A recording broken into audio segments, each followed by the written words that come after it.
Sister குஷியா இருக்கிறீங்களா? சாந்தி brother, குஷியா இருக்கேன்.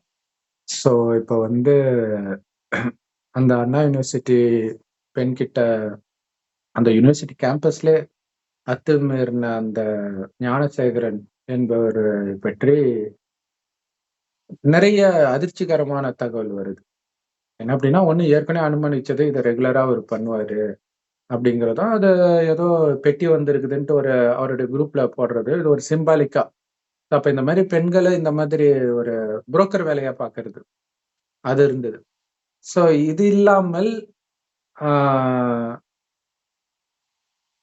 ஒரு நாளைக்கு 30,000 அந்த பிரியாணி கடையிலே கிடைக்குதுன்றாங்க. ஒரு 3-4 கடை வச்சிருக்கிறாரு போல இருக்குது.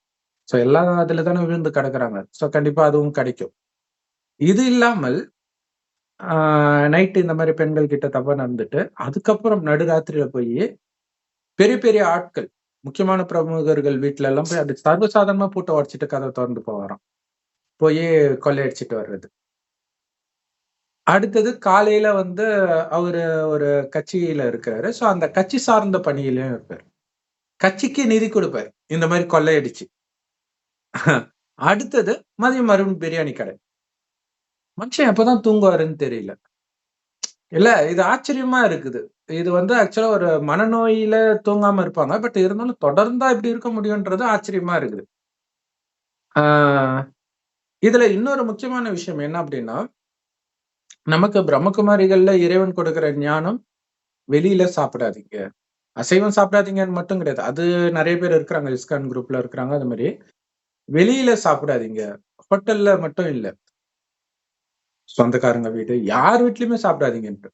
ஏன்னா வைஷ்ணவர்களும் அந்த மாதிரி இருக்கிறாங்க, வெளில சாப்பிட மாட்டாங்க. பட் ஆனா அவங்க இனத்துக்காரங்க சொந்தக்காரங்க வீட்டுல சாப்பிடுவாங்க. இங்க அதுவும் சாப்பிடக்கூடாது. உங்க கையால இறைவன் நினைவுல சமைத்த உணவை இறைவன் நினைவில் இறைவனோட சாப்பிடுங்க, இறைவனுக்கு ஊட்டி விட்டு சாப்பிடுங்கன்ற.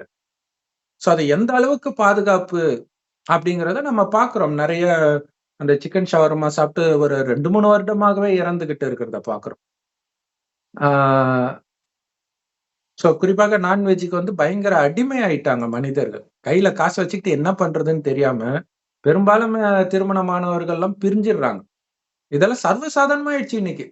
என் பொண்ணு மேரேஜ் ஆகி தனியா இருக்கிறா, பையன் தனியா இருக்கிறான். இது வந்து வீட்டுக்கு வீடு நடக்க ஆரம்பிச்சிருச்சு.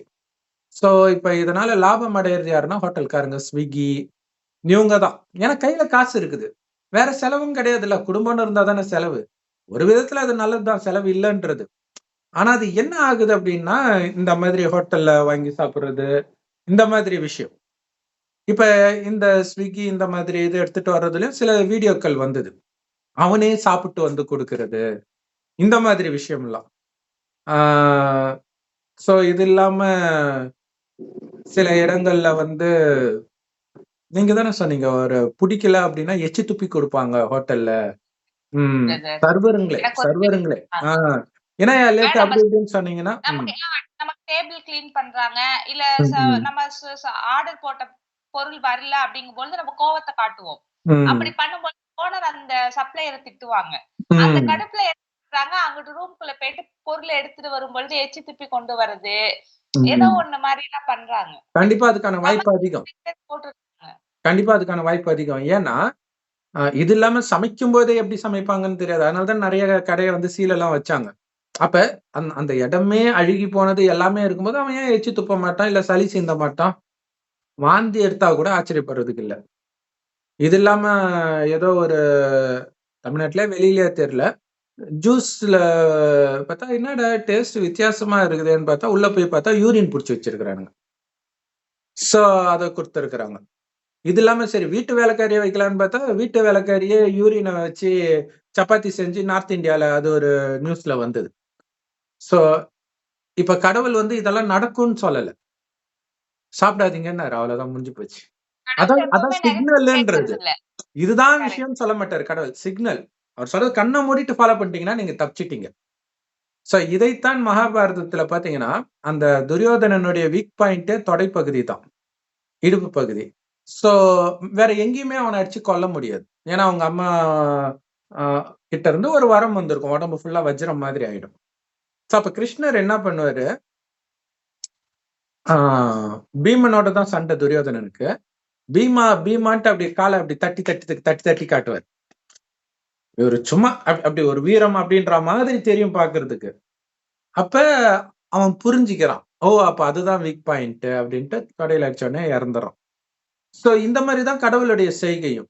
ஏன்னா நாளைக்கு கேட்பாங்கல்ல, ஏன் இதெல்லாம் எங்களுக்கு விலாவரியா சொல்லல, என் குழந்தைங்களுக்கும் நான் சொல்லல. அப்ப நான் உன் குழந்தை இல்லையா? குழந்தைதான். நீதான் கேட்கலையே. கரிமீன் சாப்பிடாம இருக்க அப்படி சொல்ற கடவுளே எங்களுக்கு தேவையில்லடா அப்படின்னு விட்டுட்ட நீங்க. அப்ப என்ன பண்ண முடியும் அப்படிங்கிற. இன்னொரு முக்கியமான விஷயம் என்னன்னா, அன்னம் போல் எண்ணம்ன்றது வந்து பக்தி மார்க்கத்திலே சொல்லுவாங்க. ஒரு முனிவர் வந்து எங்கேயோ சாப்பிட்டுட்டு இருக்கும்போது, அந்த இதுக்கு முன்னாடிலாம் செம்புல டம்ளர் இருக்கும் இல்லையா? இப்ப அதெல்லாம் இல்ல, சில்வர் ஆயிடுச்சு எல்லாம்.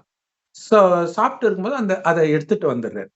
எடுத்துட்டு வந்த அப்புறம் யோசிக்கிறாரு, என்னடா நம்ம போய் இவ்வளவு கேவலமா பண்ணியிருக்கிறோம் அப்படின்ட்டு அடுத்த நாள் அந்த ஓனரை கூப்பிட்டு, இன்னைக்கு யாரு சமைச்சது அப்படின்னு கேட்கிறாரு.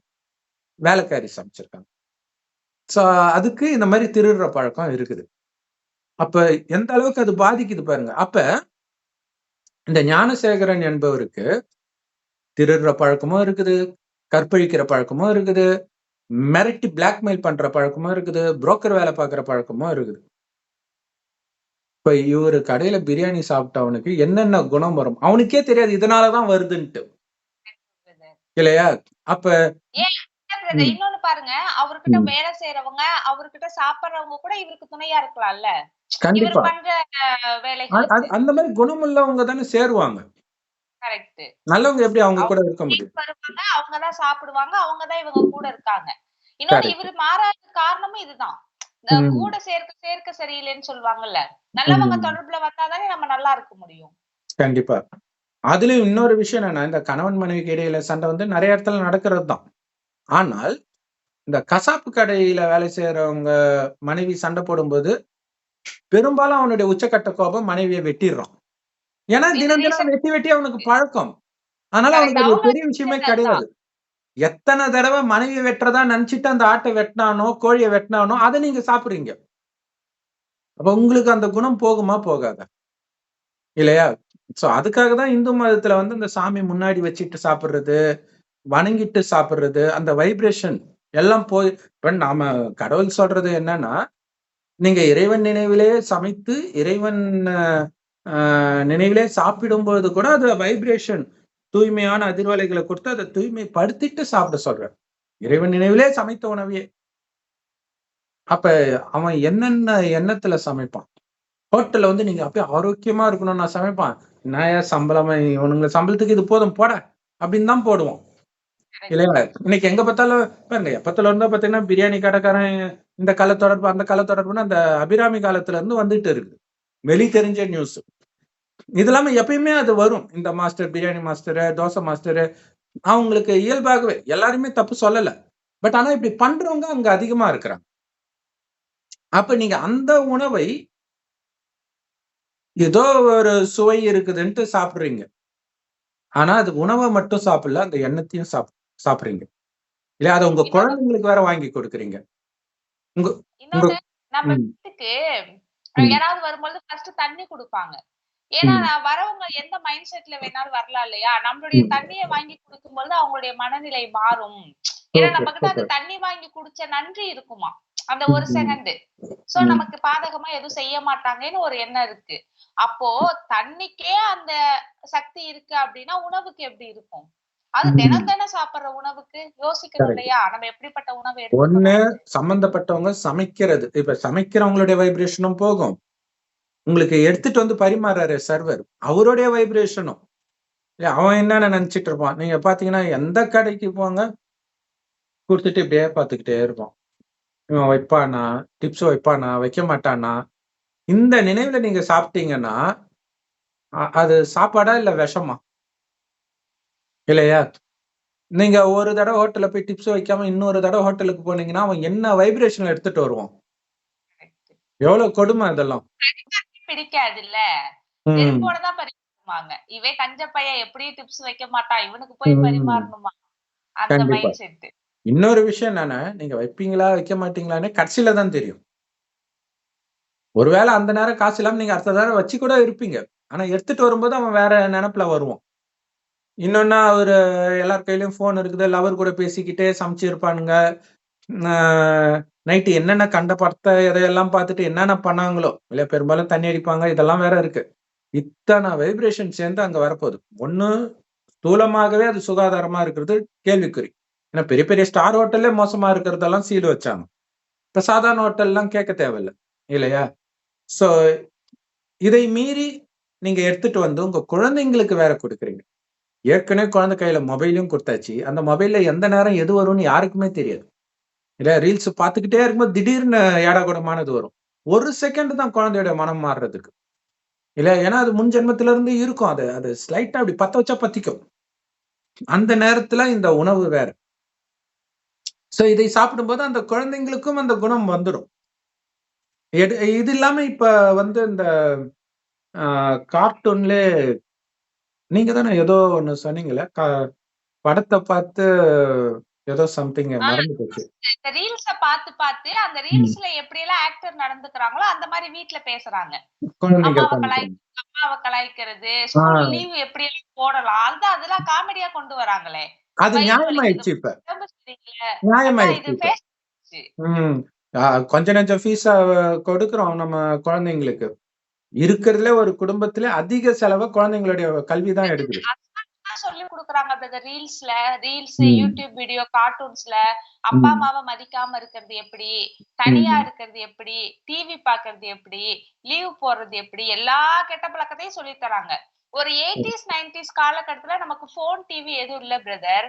சோ, ம். நம்ம வந்துட்டு பேரண்ட்ஸ பார்த்து வளர்ந்தோம். அவங்க சொல்றத கேட்டோம். இப்ப கரெக்ட். குழந்தைங்க ஃபோன பார்த்து வளர்றாங்க.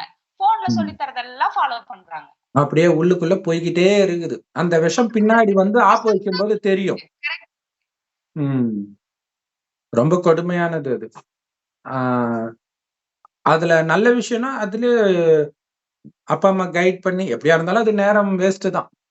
இல்ல பிரதர். ம். சீரியஸ்லி நான் என்ன சொல்றேன்னா, ம். இப்ப ஒரு குழந்தைங்கள பெத்து அந்த குழந்தைய வளர்த்து ஒரு நல்ல எதிர்காலத்தை ஏற்படுத்துறதுங்கிறதே கேள்விக்குறிதான்.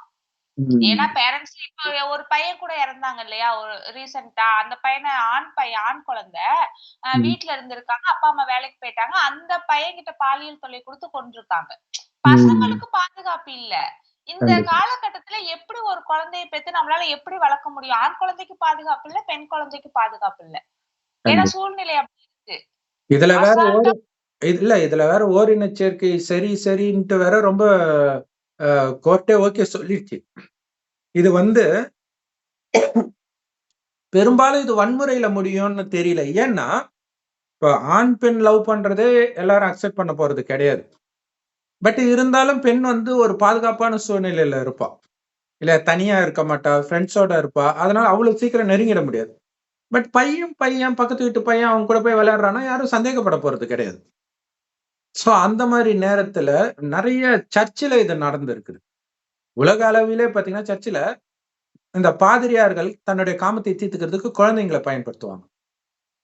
சோ அதனால நெறைய மனநல அதுக்கு அடிமையாயி குழந்தைகள் வந்து மற்ற குழந்தைங்க கிட்ட அப்படியே அது பரவ ஆரம்பிச்சுரும். ஏன்னா, இப்ப இத கூட ஒரு பயத்துல பண்ணிட்டு இருந்திருப்பாங்க இவ்வளோ நாள். ஆனா இன்னைக்கு அது சரின்னு திரும்ப திரும்ப கேட்கும்போது என்ன ஆகும்? நம்ம பண்றது ரைட்டு தான்னு வந்துரும். சரி ஓகே. அப்ப இந்த குழந்தையுடைய நிலைமை? அப்ப அதே பாதிரியாரோ யாரோ ஒருத்தங்க இதே தவறுக்காக புடிச்சு ஜெயில்லயும் போடுவாங்க. அப்ப அவனுக்கும் அப்படிப்பட்ட மண்ட குழம்பிடும். என்னடா இது ரைட்டுன்னு இதே சமுதாயம் தான் சொல்லுச்சு. இப்ப இதே தான் தப்புன்னு சொல்லுது. இதான் ஆட்டோ சங்கர் கேட்டான். நான் கெட்டு போனதுக்கு காரணம் சினிமா தான். சினிமாவுல தான் இந்த வன்முறை இருந்தது. அதுல தான் இந்த காமம் இருந்தது. அவனும் இதே மாரி ஞானசேகர் மாரி பெண்கள் எல்லாம் கடத்திட்டு போய் புரோக்கர் வேல தான் பார்த்தான். ஒன் அப்ப செகண்ட் சினிமா பிரதர். பொறுப்பேற்கணும்னு சொல்றான். யாருமே அத கண்டுக்கல. சினிமாவ தடை பண்ணியிருந்தாலே இவ்ளோ பிரச்சனை வந்திருக்காது. சொல்லுங்க. இப்போ இந்த ஞானசேகர் வீடியோவுக்கே ஒரு ஒரு ஃபீமேல் சிஸ்டர் ஒருத்தர் பேசியிருக்காங்க. இத வந்துட்டு நீங்க எந்த மாரி எடுத்துக்கிறீங்க? அந்த ம். புதருக்குள்ள ம் நேரம் கெட்ட நேரத்துல இருந்தது தான் பிரச்சனைக்கு காரணம்ங்கிறாங்க அப்டின்னாங்க. அப்ப அந்த ம். சிஸ்டர் ஒரு கேள்வி கேட்டாங்க. சூப்பர் கேள்வி.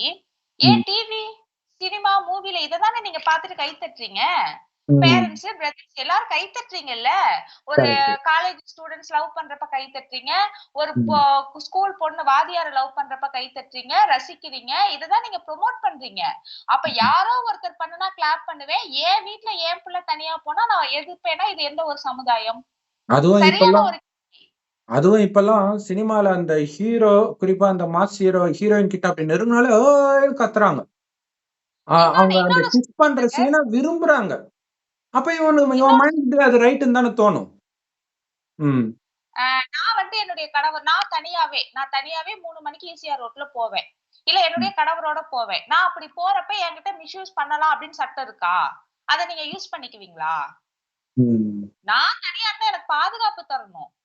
ஒரு பொண்ணு தனியா இருந்தா நான் தப்பா யூஸ் பண்ணுவேங்கிறது எந்த விதத்துல நியாயம்? எந்த சட்டம் சொல்லுது? சரியான கேள்வி இல்ல. சோ சினிமா மூவிய பார்த்து எப்படி கெட்டு போய் இருக்கோம் பாருங்க. அததான் பிள்ளைகள் பண்றாங்க. கரெக்ட். சரி, ஓகே. அது சொல்லுங்க சிஸ்டர். இப்ப ரீசெண்டா நியூஸ்ல பார்த்தேன். வெப் சீரிஸ் பாக்குறாங்க. இப்ப சீரியஸ்ல நிறைய வருது. அந்த வெப் சீரிஸ் ஒருத்தர் பார்த்துட்டு ஒரு ஸ்கூல் படிக்கிற பையன் நினைக்கிறேன். ஸ்கூல் படிக்கிற பையனோ காலேஜ் படிக்கிற பையனோ ஆன்ட்டி 40 வயசு ஆன்ட்டி அவங்கள பிளாக்மெயில் பண்ணிருக்கான். நீ என்னோட தப்பா இருக்கணும், உன்னுடைய கணவரை விட்டுட்டு வந்துரு, என் கூட தான் இருக்கணும்னு சொல்லி. பட் அதுக்கப்புறம் என்னாச்சுன்னு தெரியல. இந்த நியூஸ கேள்விப்பட்டேன். அது நிறைய நடக்குது. இப்பெல்லாம் கொலைகள் சர்வ சாதாரணமா நடக்குது பிரதர். ஒரு இணைச்சேர்க்கை ஆகட்டும், பாலியல் குற்றங்கள் ஆகட்டும், இதுக்கெல்லாம் மூல காரணம் என்னவா இருக்கும்? பேசிக் டிவி போன். கண்டிப்பா. ஒரு ஸ்டூடெண்ட்ஸ் எப்படி இருப்பாங்க ஒரு தலைமுறை, அப்ப நாடு எப்படி இருக்கும்? இதுல இன்னொரு விஷயம் என்னன்னா நடக்கிறதுக்கு காரணம் அவங்க பேரண்ட்ஸ் சரியில்லை. அவங்களுக்கு ஞானம்னா எதுன்னு தெரியல, பாவம் புண்ணியம் தெரியல. அப்படிப்பட்டவங்களை வளர்க்கும் பொழுதே இந்த ஜெனரேஷன் இப்படி இருக்குன்னா இனிமே வர குழந்தைகளுடைய நிலைமை, இனிமே வர ஜெனரேஷன் எப்படி இருக்கும்? இன்னொன்னு என்னன்னா ஆக்சுவலா குழந்தைங்க வந்து 2-2.5 வயசுக்குள்ள ஒரு மொழியே கத்துக்குது. சின்ன வயசுல பிறந்த உடனே அந்த நேரம் வந்து குழந்தை வந்து சுத்தி என்ன இருக்குதோ அதெல்லாம் ரைட்டுன்னு கிரகிச்சுக்கிட்டே இருக்கும். சோ அப்ப இப்ப ஆல்ரெடி பலகீனமா வேற இருக்குது. அப்ப இந்த ஃபுல்லா அப்பா அம்மா எந்த நேரமும் நெட்ஃபிளிக்ஸ்ல படம் பார்த்துக்கிட்டு இருக்கிறது இப்பெல்லாம் வந்து சாதாரணமா ஆயிடுச்சு. முதல்லலாம் ஒரு படத்துல ஒரு கிஸ் சீன் வருதுன்னா குழந்தைங்களை எல்லாம் அழைச்சிட்டு போக மாட்டாங்க. இப்ப சர்வசாதாரண சீரியல்லே வருது, குடும்பத்தோட பாக்குறாங்க. இன்னொரு காமெடி, என்னோட ஃப்ரெண்ட் ரிலேஷன் வீட்ல நாங்க இருந்தோம். அப்ப அந்த தம்பி அந்த பையன் வந்துட்டு 5 வயசு. அவங்க டிவி போன் பாக்குறாங்க. அப்ப வந்துட்டு அவங்க அப்பா சொல்றாங்க, தம்பி போன் பாக்காதேன்னு. நீ மட்டும் பாக்குற, தம்பி சவுண்ட் கம்மி, நீ மட்டும் சவுண்ட் வச்சு கேக்குற. இப்ப அவங்க என்ன பதில் சொல்லுவாங்க? அந்த தம்பி கேட்க மாட்டாங்க. நீங்க பார்த்தா சரி, நான் பார்த்தா தப்பான்னு. அப்ப பேரண்ட்ஸ் கரெக்டா இருந்தா அவன் கேக்குறான், பதில் சொல்ல முடியல. என்ன சொல்ல முடியும்? கரெக்ட். ஆக்சுவலா எங்க தாத்தா அது மாதிரி சினிமாவுக்கு போயிட்டு இருந்தாராம். ஒரு நாள் எங்க மாமா அவருடைய பையன் நானும் சினிமாக்கு வரேன்னு சொல்லியிருக்கிறான். நீ போறல்ல நானும் வரேன்னு. அன்னையில இருந்து அவர் படம் போறதே விட்டாராம். சோ அப்பதான் தெரியுது அது தப்புன்னு. அப்ப அவங்களுக்கு தெரியுது, இத பார்த்தா குழந்தை கெட்டு போயிடும்னு தெரியுது. அப்ப நீ எதுக்கு பாக்குற? அப்ப நீ கெட்டு போறன்னு உனக்கு தெரியுது இல்ல. இங்க முக்கியமான விஷயம் என்னன்னா ஒரு செகண்டும் உங்களுடைய குணம் அங்க கெட்டுக்கிட்டு இருக்குது. நீங்க பாக்குற விஷயத்தின் மூலமாக, கேட்கிற விஷயத்தின் மூலமாக, டிவி சினிமா மட்டும் கிடையாது, ஃப்ரெண்ட் சர்க்கிள் அவங்களும் உங்களுடைய குணத்தை பாதிப்பாங்க. உங்க ஃப்ரெண்ட்ஸ் இருக்கிறவன் இன்னொருத்தனுடைய பொருள்ல ஏதோ ஒண்ணு எடுக்கிறான்னு வச்சுக்கோங்களாம், அதை பார்க்க பார்க்க உங்களுக்கே அது ரைட்டுன்னு தோண ஆரம்பிச்சிடும். அதாவது நமக்கு ஒரு சிச்சுவேஷன் வரும் பொழுது, நமக்கு தேவைப்படுற பொருள் ஒருத்தவங்க கிட்ட இருக்கும் பொழுது எடுத்தா சரி, எடுத்தா என்ன தப்புன்னு தோண ஆரம்பிச்சிடும். அதே மாதிரி காப்பி அடிக்கிறது, இதுல இருந்தெல்லாம் காப்பாத்துறது ரொம்ப கஷ்டம். ஏன்னா பெரும்பான்மையானவர்கள் காப்பி அடிப்பாங்க. நல்லா படிக்கிறவன் காப்பி அடிக்காம இருப்பான். ஆனா நல்லா படிக்கிறவனே எல்லா நேரமும் நல்லா படிச்சுட்டு வந்துருவான்னு சொல்ல முடியாது. அப்ப அவன் காட்டாம இருப்பான், ஸ்ட்ரிக்டா இருப்பான். இது நீதி நேர்மை நியாயம்லாம் இருக்கும்போது சுத்தி காப்பி, அதாவது ஃபர்ஸ்ட் ரேங்க் எடுக்கிறவனே காப்பி அடிக்கிறத பார்க்கும்போது இவனுடைய மனநிலை என்ன தோணும்? நம்ம தான் பைத்தியக்காரத்தனமா இருக்கிறோம். அப்ப இதான் ரைட்டு. அப்ப எப்படி அந்த கேரக்டர் மாறும், எந்த செகண்ட்ல மாறும்னே உங்களுக்கு தெரியாது. நல்ல விஷயமாக மாறாது, கெட்ட விஷயம்தான் மாறிக்கிட்டே இருக்கும். நல்ல விஷயத்தை சொல்றதுக்கு இங்க உலகத்துல யாரும் கிடையாது, கடவுளை தவிர. அவரு இப்ப வந்து சொல்றாரு நல்லது எது கெட்டது எது. அதனாலதான் சொல்றாரு வெளியில சாப்பிடாதீங்க, இந்த ஞானத்தை எடுக்காதவர்களோட சேராதீங்க. ஞானத்தை கொடுக்கறதோட வச்சுக்கோங்க, வேற எந்த கான்டாக்டும் வேண்டாம். ஞானத்தை எடுத்தாங்கன்னா அது ஓகே, அது நம்ம இனம். எடுக்கலைன்னா அது இன்னும் இன்னும் மோசமாயிட்டே போகுது உலகத்துல. அதனாலதான் அவங்களோட எந்த கொடுக்கல் வாங்கலும் வேண்டாம். சாப்பிடுறது மட்டும் இல்ல, எந்த விதமான கொடுக்கல் வாங்கலும் வேண்டாம். ஏன்னா அந்த கொடுக்கல் வாங்கல் இருக்குன்னா மறுபடியும் அவங்களை சந்திப்பீங்க. சந்திக்கும் போது அவங்களுடைய குணம் உங்களுக்குள்ள கடத்தப்படும். ஆக்சுவலா அவங்க அவங்க செய்யறத நீங்க பார்க்கணும்னு அவசியம் இல்ல. அவங்க பேசுறத நீங்க கேட்கணும்னு அவசியம் இல்ல. அவங்க எண்ணமே உங்களை தாக்கும். நீங்க ஜஸ்ட் பக்கத்துல இருந்தீங்கன்னா போதும், அது தாக்கும். பஸ்ல இருக்கும் பொழுது உங்களுக்கு எப்பயும் இருக்கிற மனநிலைக்கும் பஸ்ல உட்கார்ந்துட்டு இருக்கும் போது இருக்கிற மனநிலைக்கும் பெரிய வித்தியாசம் இருக்கும். காரணம் என்னன்னா, இந்தாண்ட உட்கார்ந்துட்டு இருக்கிற மனநிலை, இந்தாண்ட உட்கார்ந்துட்டு இருக்கிற மனநிலை எல்லாம் சேர்ந்து உங்களை தாக்கும். அது இல்லாம ஒட்டுமொத்த பஸ்ஸும் இருக்குது. அத்தனையும் உங்களை தாக்கும். இது ஒரு முக்கியமான காரணம். ஸ்கூல்ல வந்து குழந்தை நல்லா படிக்கிற குழந்தை கூட ஸ்கூல்ல படிக்க முடியாது. ஏன்னா எல்லா குழந்தைங்களுக்கும் கான்சென்ட்ரேஷன் இருக்க போறது கிடையாது. நடத்தும் போது கவனிச்சிடலாம். அது மிஸ் நடத்துறாங்க, ஒரு ஆக்ஷன் இருக்குது, அது உங்களை பிடிச்சி இழுக்கும். ஆனால் உங்களை படிக்க சொல்லுவாங்க பாருங்க சில சமயம். அப்ப நீங்க படிப்பீங்க படிப்பீங்க படிப்பீங்க படிக்கவே முடியாது. அப்ப யாருடைய ஆத்மா ரொம்ப பவர்ஃபுல்லா இருக்குதோ அதால படிக்க முடியும். மற்றவர்களாலும் படிக்க முடியும், தனியா இருந்தா. கும்பலா இருந்தா படிக்க முடியாது. சோ அப்ப இன்னைக்கு எல்லா ஆத்மாவுமே பாத்தீங்கன்னா, இது 5000 வருட காலச்சக்கரம். முதலா வரும்போது நம்ம செம பவர்ஃபுல்லா இருக்கும். எந்த அளவுக்கு கான்சன்ட்ரேஷன் பவர் இருக்குன்னா, சுத்தி அவ்வளவு அழகா ஆண்களும் பெண்களும் இருப்பாங்க. தங்க செங்கற்களால் கட்டப்பட்ட மாட மாளிகை இருக்கும். எதுவுமே உங்களை டிஸ்ட்ராக்ட் பண்ணாது. இப்ப எந்த அளவுக்கு பவர் ஆஃப் கான்சன்ட்ரேஷன் இருக்கும்னு யோசிச்சு பாருங்க. எங்க இருக்கும் உங்களுடைய கவனம்னா, உங்களுடைய ஆத்மால இருக்கும். ஆத்மா தான் நீங்க. அதாவது உயிர். அது பூர்வ மத்தியில நட்சத்திரம் மாதிரி ஜொலிக்கிறனால தான் இங்க பொட்டு வைக்கிற பழக்கம் இருக்கு. அதுதான் நான்ற உணர்வுலயும் பிறரை பார்க்கும்போது எவ்வளவு அழகா இருந்தாலும் பூர்வ மத்தியில அந்த ஆத்மா தான் கண் வழியா பாக்குது, வாய் வழியா பேசுதுன்ற அந்த கவனம் தான் இருக்கும். அந்த ஆண் பெண் மயக்கமே வராது. பெண்ணுன்னு தெரியும். ஆனா ஆக்சுவலா பெண்ணுன்றது கூட பெரிய வித்தியாசம் தெரியாது. ஏன்னா ஆண் பெண் 2 பேருமே அழகா இருப்பாங்க. 2 பேருக்குமே முடி நீளமா தான் இருக்கும். 2 பேருமே 150 வயது இருப்பாங்க. அந்த 150 வயதுல கூட இப்ப இருக்கிற அளவுக்கு ஒரு வயோதிக தன்மை இருக்காது. இப்ப ஒரு 80 வயசுலாம் இருக்கும்போது எப்படி சுத்தமா மோசமாயிடுது இல்லையா? சுருக்கம் இதெல்லாம் இருக்காது. டிஃபரன்ஸ் தெரியும். 20 வயசுக்கும் 150க்கும் வித்தியாசம் தெரியும். பட் அந்த வித்தியாசம் ஒரு 40 வயசு. அந்த மாதிரி தான் 150 வயசுலயே இருக்கும். அப்ப பாருங்க. ஆனா இன்னைக்கு 80 வயசு ஆனாலும் பாலியல் குற்றம் செய்யறான்னா, ஒருவேளை இவன் அந்த மாதிரி அழகா இருந்தானா, இவன் என்னென்ன பண்ணுவான்? அந்த 80 வயசு தாத்தா பின்னாடியும் ஒரு பொண்ணு போகுதுன்னா, அது 40 வயசு ஆள் மாதிரி இருந்தா அந்த பொண்ணு என்ன பண்ணும்? இன்னைக்கு கலியுகத்துல அந்த அளவுக்கு சக்தி இழந்திருக்கு. சக்தி இருந்ததுனாலதான் அங்க அழகா இருந்தாங்க, ஆரோக்கியமா இருந்தாங்க. காமம்னா என்னன்னே தெரியாது. கணவனும் மனைவியும் நமக்கு ஒரு வாரிசு வேணும்னு நினைக்கும் போது மனைவி கர்ப்பமாவார். அதனாலதான் அந்த சொர்க்கத்தில் வாழ்ந்த 33 கோடி மனிதர்களை தெய்வங்கள்னு நம்ம கோயில் கட்டி கும்பிடுறோம். தெய்வீக குணம் இருந்ததுனால அவங்க தெய்வம். வேற யாரும் இல்ல, நாமளே தான் அப்படி இருந்தோம் அப்படிங்கிற ரகசியத்தை கட்சியில சொல்றாரு. 2500 வருடம் சொர்க்கமா இருக்கும்போது தெய்வீகமா இருந்த நீங்க எப்படி அசுரர்களாக மாறினீங்கன்னா, ஆத்மான்றத மறந்து உடம்புன்னு நினைக்க ஆரம்பிச்சிடுறோம். ஏன்னா ஆத்மாவுடைய சக்தி குறைஞ்சுக்கிட்டே வரும். பேட்டரி பவர் குறையிற மாதிரி. குறையும் போது என்ன ஆகுதுன்னா, அந்த கான்சென்ட்ரேஷன் பவர் குறையுது. அப்ப டிஸ்ட்ராக்ட் ஆகுது. அப்ப டிஸ்ட்ராக்ட் ஆகும்போது அடுத்தது உள்ள வர மாட்டேங்குது. எப்படி படிப்புல கவனம் வர மாட்டேங்குது, அந்த மாதிரி போகுது. அப்ப வெளியில சுத்த சுத்த சுத்த சுத்த ஒரு டைமுக்கு அப்புறம் பாத்தீங்கன்னா அந்த காமம் அதுல இருந்து வெளியிலே வர முடியாத மாதிரி ஆயிடுது. சோ ஒரு ஜென்மத்துல காமத்திலே மூழ்கி கிடக்குறான். அடுத்தது தாயின் கர்ப்பத்துல தண்டனை எல்லாம் கிடைக்கும். அதனாலதான் அழுதுட்டே குழந்தை பிறக்குது, பரிசுத்தமா பிறக்குது. ஆனா வளர வளர வளர அப்படியே கெட்டு போகுது. அடுத்தடுத்த தலைமுறை பாத்தீங்கன்னா, ஒருத்தர் 40 வயசுல கெட்டு போனது அடுத்த தலைமுறையில பாத்தீங்கன்னா 30 வயசுல, அடுத்தது 20 வயசுல, அடுத்தது 10 வயசுல, 5 வயசுல, இல்ல 5 வயசு பையன் லவ் பண்றான், 5 வயசு பையன் பொண்ணு கிஸ் பண்றாங்க. ஏற்கனவே அதுவே கெட்டு போயிருக்குது. இதுல வேற நிறைய அம்மாக்கள் குழந்தைங்களுக்கு வாயோட வாய் வச்சு கிஸ் பண்றாங்க, சீக்கிரமா கெட்டு போறதுக்கு. அது ஃபேஷன் ஆயிடுச்சு இன்னைக்கு. பாசமா இருக்காங்களாமா. தேக உணர்வை தூண்டுறாங்க இல்லையா? இது தப்புன்னு தெரியல. போன ஜெனரேஷன் எங்க அப்பா அம்மா எல்லாம் வந்துட்டு நான் எங்க கூட பேசினது இல்ல, டைம் ஸ்பெண்ட் பண்ணது இல்லன்னு சொல்லிட்டு இந்த ஜெனரேஷன் பாசமா இருக்காங்க. அதனால என்ன விளைவை நம்ம கண்டுட்டோம்? என்ன முன்னேற்றத்தை கண்டுட்டோம்? அப்ப தனக்குள்ள திருப்தி இல்லாததுனால அது ஏங்குறோன்றது தெரியாம இத நாம குடுக்கணும். நீ எவ்வளவு குடுத்தாலும் அங்க திருப்தி ஆகாது. ஏன்னா, நீ ஏங்குனத விட அது இன்னும் பலகீனமா இருக்குது. என்ன ஒரு 24 மணி நேரம் அது கூடவே நீ இருக்க முடியுமா? எப்படி இருந்தாலும் அதுக்கு குற்றம் கண்டுபிடிக்கிற குணம்னு ஒண்ணு இருக்கும். நீங்க வாழ்க்கை ஃபுல்லா நல்லா வளர்த்து, ஒரே ஒரு இடத்துல குற்றத்த கண்டுபிடிச்சு போன்னு தள்ளி கடாசிடும். முடிஞ்சு போச்சு. சோ இதுக்கு ஒரே வழி அந்த ஆத்மாவுக்குள்ள சக்தியை நிரப்பணும். அது உங்களால முடியாது. கடவுளால மட்டும் தான் முடியும். அதுக்கு தான் கடவுள் கடைசின்னு ஒரு வருடம் வந்து சொல்றாரு.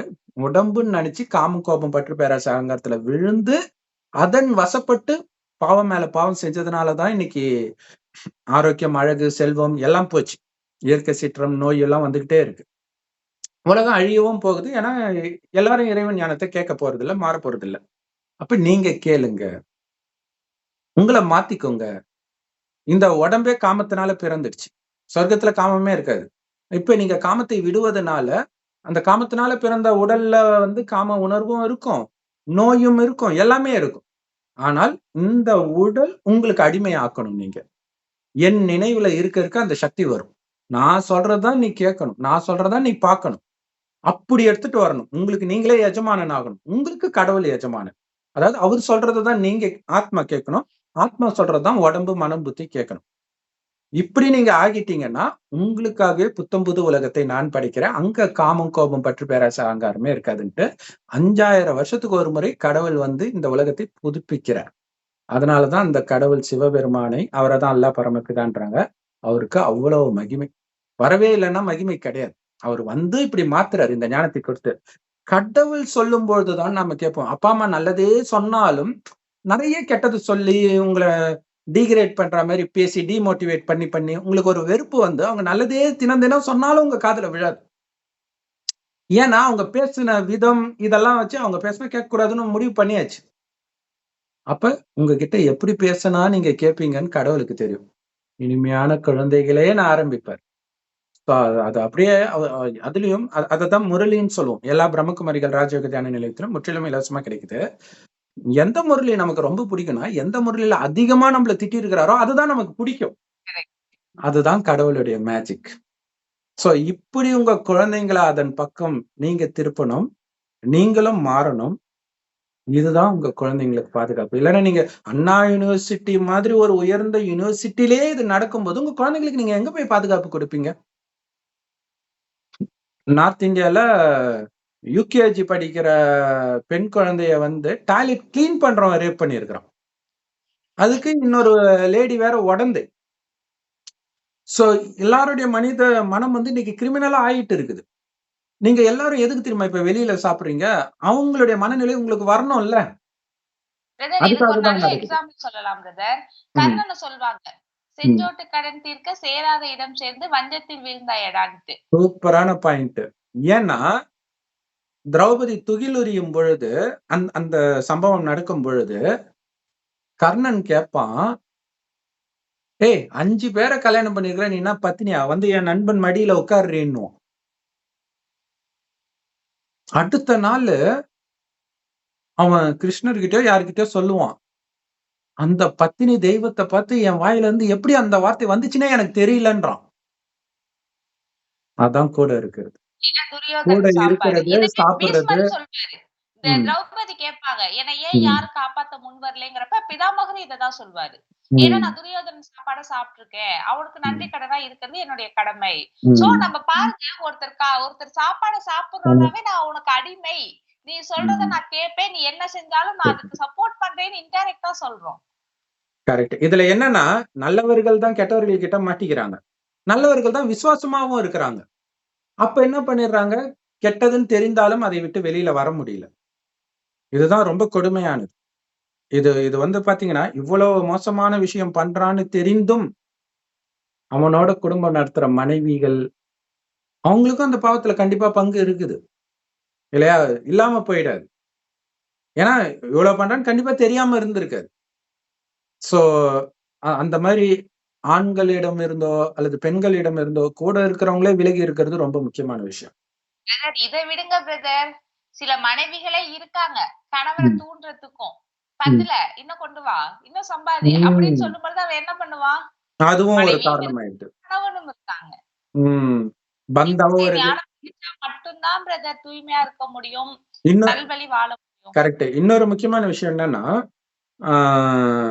இவரு எல்லார்கிட்டயும் எப்படி மிரட்டுவாரு அப்படின்னா, சும்மா வேற ஒரு பிரச்சனை கூட ஏதோ கார் ஏதோ ஒரு பிரச்சனை இருந்துச்சாம். அப்ப கூட நான் யாருன்னு உனக்கு தெரியாது. அப்ப அந்த நான் யாருன்னு அந்த கெத்த காட்டுறதுக்காக தான் இவ்வளவு செலவு பண்றது. அந்த செலவு பண்றதுக்கு தான் திருடுறது. இவ்வளவு விஷயமும் பண்றது. அப்ப இதை சாப்பிட்ட இந்த உணவு சாப்பிடுறவனுக்கும் அந்த குணம் வரும். இது இல்லாம சினிமா வேற. இல்லையா? விஜய் வந்து லெட்டர் அனுப்புறாரு எல்லோருக்கும். சகோதரிகளே கவலைப்படாதீர்கள், நான் இருக்கிறேன். உன் படத்தை பார்த்து தானே நாங்க கெட்டே போனது. விஜய் படத்துல எந்த படத்துல பொண்ணுடைய எந்த அங்கத்தை க்ளோஸ் அப்ல காட்டல. அதை பாக்குற மாதிரி அவர் எந்த படத்துல முகபாவனை பண்ணல. பாட்டே வருமே பிரதர். தமிழ்நாடு எழுதி தரட்டுமான்ட்டு. அதுல எப்படி வர்ணிப்பாங்க? கரெக்ட். உதட்டுக்கு இந்த நாட்டை எழுதி கொடுக்குவா, இதை எடுக்கும், ஒட்டுமொத்தமா உன் நேரத்துக்கு தமிழ்நாட்டை எழுதி கொடுக்கட்டுமான்ட்டு. சோ அந்த படத்தை எல்லாம் பார்த்து கெட்டு போயிருக்கிறாங்க எல்லோருமே. கூடவே இந்த உணவையும் சாப்பிட்டு கெட்டு போறாங்க. சோ கடவுள், அதாவது கிறிஸ்தவ மதத்துல வந்து ஒரு நோயெல்லாம் வந்துச்சுன்னா கடவுளே உங்ககிட்ட ஒப்படைக்கிறேன்னு வேண்டிக்குவாங்க. சோ ஆனா கடவுள் இப்ப நிஜமாகவே இங்க வந்திருக்கிறார். நீங்க யார்கிட்டயும் ஒப்படைக்க தேவையில்ல.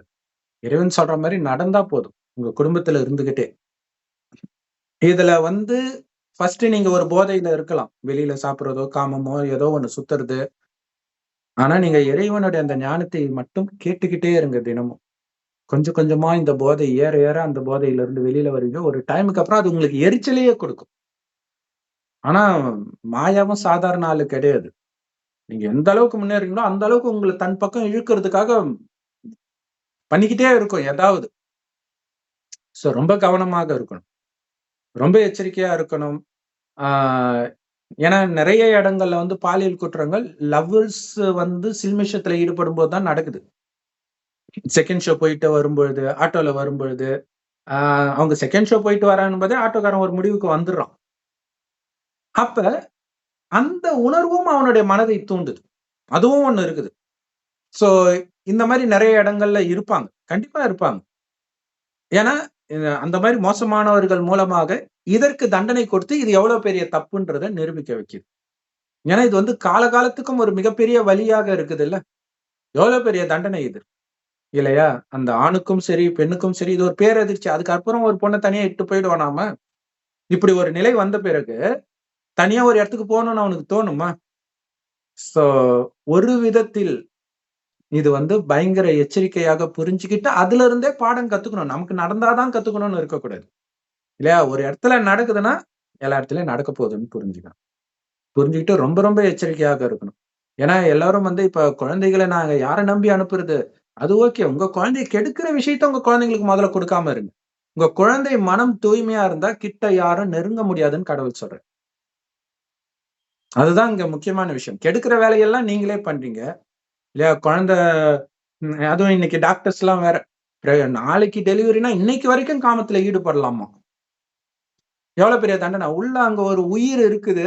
அதுக்கு ஞாபகம் வேற இருக்கும், முன் ஜென்மத்து ஞாபகம் எல்லாம். அதுக்கான தண்டனை காமம் காமம்னு விழுந்திய வாங்கிக்கிடான்னு தண்டனை அது. சோ இப்படி இருக்குது. அப்புறம் வெளியில வந்து அது எல்லாம் மறந்தாலும் நீங்க காமத்துல ஈடுபட அதுக்கு அந்த உணர்வு தூண்டப்படும். இதெல்லாம் இருக்குது. அப்ப அந்த குழந்தைக்கு அந்த உணர்வு தூண்டப்படும் போது அது முன் ஜென்மத்துல எந்த அளவுக்கு விழுந்துச்சோ தெரியாது. அந்த உணர்வு அது சார்ந்த மனிதர்களை அது பக்கம் இழுக்கும். இவ்வளவு விஷயம் இருக்குது. சோ இதெல்லாம் புரிஞ்சுக்கிட்டு இறைவன் கையை நீங்களும் பிடிங்க, உங்க குழந்தையும் பிடிச்சு விடுங்க. கடவுள் பார்த்துப்பார். மனிதர்கள் யாரும் யாரையும் காப்பாற்ற முடியாதுன்றதுக்கு நிறைய சம்பவங்கள் சாட்சி. நீங்க சுத்தி திரும்பி பாருங்க, உங்களுக்கு தெரியும். 24 மணி நேரம் யாருக்கு பாதுகாப்பு கொடுக்க முடியும்?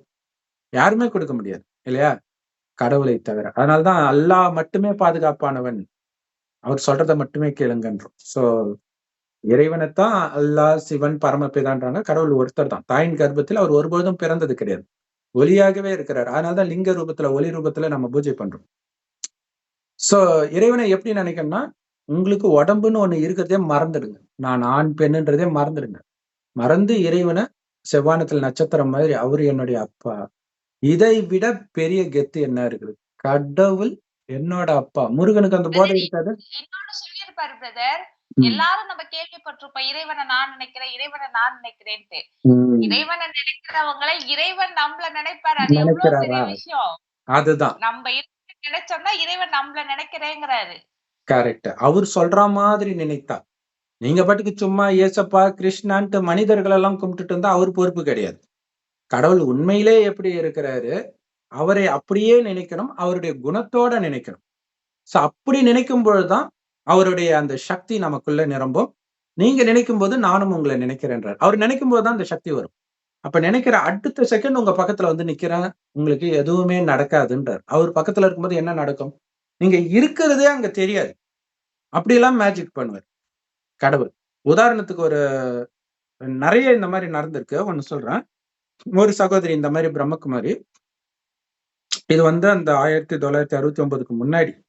அப்பெல்லாம் பெண்களே பெரும்பாலும் வெளில எல்லாம் போக மாட்டாங்க இல்லையா? சோ அப்ப வந்து ஒரு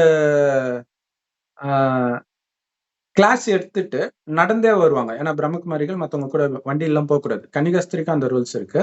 சோ அதே மாதிரிதான் இங்கேயும்.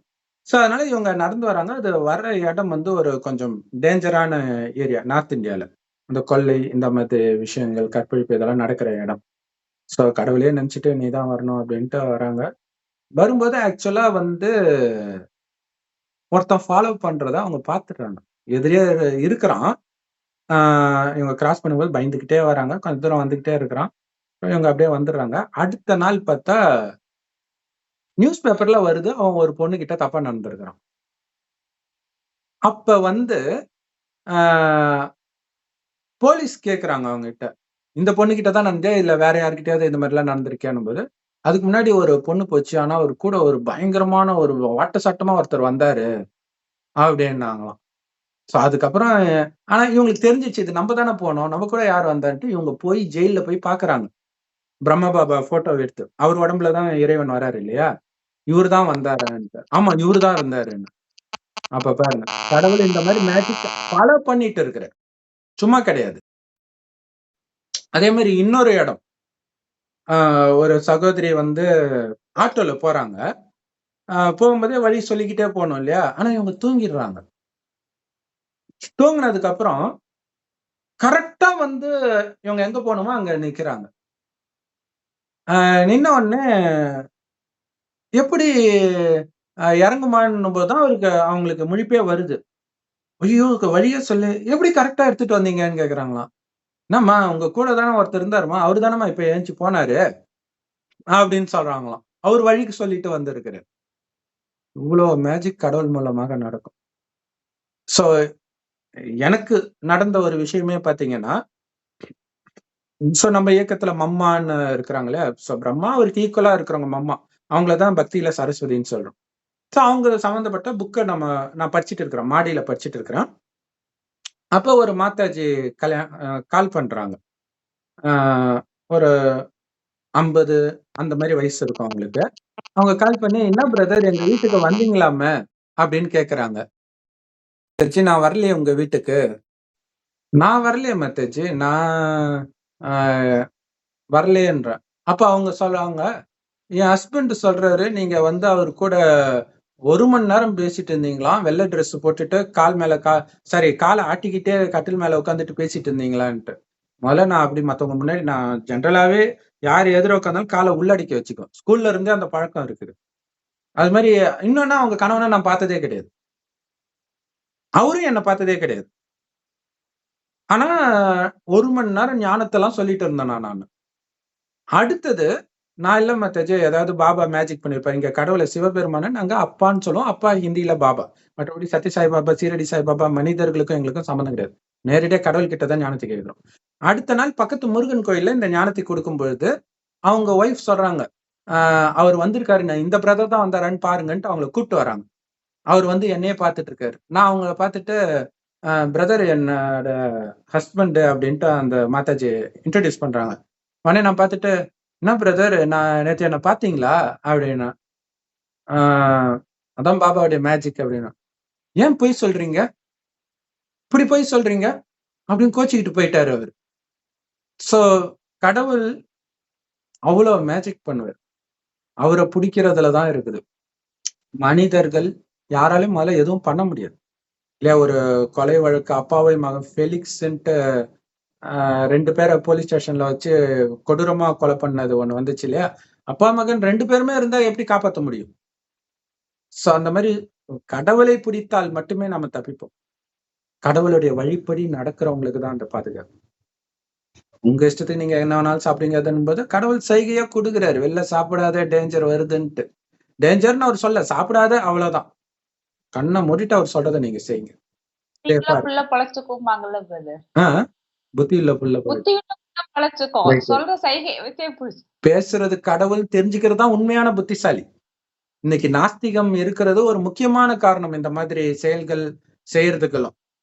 சோ ஏன்னா இன்னைக்கு வந்து திரும்புற பக்கம் எல்லாம் இது சரி சரின்னு சினிமால விபச்சாரி கிட்ட போறது சரின்னு காட்டுறான். அப்ப அதை பார்த்து வளர்றவனுக்கு அதானே தோணும். அப்ப சரி எதுன்றது அதுவும் ஒரு சகோதரி தானே, உனக்கு கூட பிறந்தாதான் சகோதரியா? உன் சகோதரி அப்படி போனா விட்டுருவியா நின்னு இல்லையா? இன்னொருத்தனுக்கு மனைவியா ஆக வேண்டிய ஒரு பெண்ணோட தானே நீ காமத்துல ஈடுபட்டு வந்திருக்கிற விபச்சாரின்ட்டு. நாளைக்கு உன் மனைவி அப்படி போனா விட்டுருவியா? ஆனா இது நடக்கும் கண்டிப்பாக. நீங்க அந்த மாதிரி ஒரு பெண்ணோட இருக்கிறீங்க கள்ள தொடர்புலையோ திருமணத்துக்கு முன்னாடி அப்படின்னா, உங்களுக்கு மனைவியா ஆக போறவ எங்கேயோ ஒரு இடத்துல காமத்துல ஈடுபட்டு தான் இருப்பான். அது கள்ள தொடர்புல இருக்கலாம், எப்படி வேணாலும் இருக்கலாம். அந்த மாதிரிதான் அமையும். சோ இதை புரிஞ்சுக்கிட்டு இறைவனோடு மட்டும் உங்களுடைய புத்தியை இணைங்கள். காமத்தை தயவு செய்து விட்டுருங்க, வெளியில சாப்பிடுறதையும் விட்டுருங்க. கண்டிப்பா பாதுகாப்பா இருப்பீங்க. ஓம் சாந்தி. தேங்க்ஸ் ஃபார் வாட்சிங். Thank you sister. ஓம் சாந்தி.